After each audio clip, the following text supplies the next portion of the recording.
जय हिंद, जय भारत, जय गोमाता।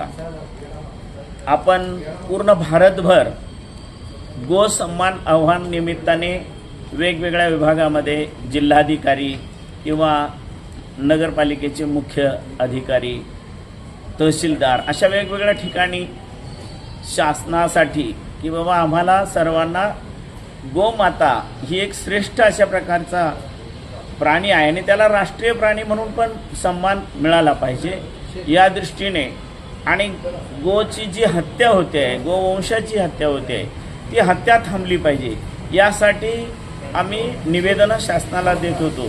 त्यापैकी 5,28,880 इतक्या सह्या असलेलं निवेदन आज आम्ही या ठिकाणी सातारा जिल्हाधिकारी यांना दिलेलं आहे।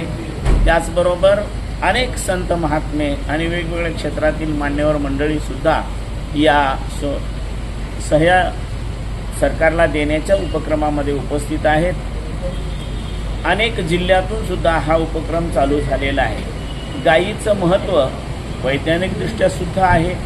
गायीच्या शेणाचा, गायीच्या गोमूत्राचा, त्याचबरोबर ती समजा मेली तरी तिच्या चमड्याचा, हाडांचा अनेक प्रकारे उपयोग आहे। तर या गायीचं उत्तम प्रकारे रक्षण झालं पाहिजे, गोवंशाचं रक्षण झालं पाहिजे। आज आपण सेंद्रिय शेतीकडे पुन्हा वळलेलो आहोत। अचानक आपल्याला वाटलं होतं की रासायनिक खतांमुळे थोडंसं शेतीचं कल्याण होईल, परंतु उलट पक्षी आपण अशी परिस्थिती आज पाहतो आहे की अनेक जमिनी क्षारपड झाल्या, सर्वत्र मीठ फुटलेलं चित्र पाहतोय आणि याचा परिणाम म्हणून कुठलंही बोर विहीर खोदली तरी त्यातील पाणी सुद्धा खारं येताना आपल्याला दिसत आहे।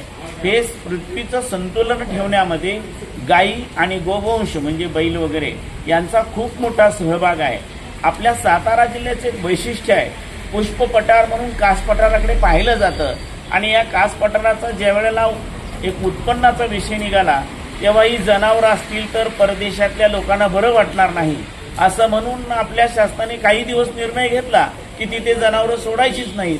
मग त्यानंतर अशी परिस्थिती आपल्या लक्षात आली की गायी आणि गोवंश जर यामधून फिरला नाही तर पुष्प पठारावर सुद्धा ओसाडता निर्माण होते आहे आणि पुन्हा शासनाने लाखो रुपये खर्च केलेली कुंपणं काढली आणि पुन्हा त्या ठिकाणी गायी फिरतायत।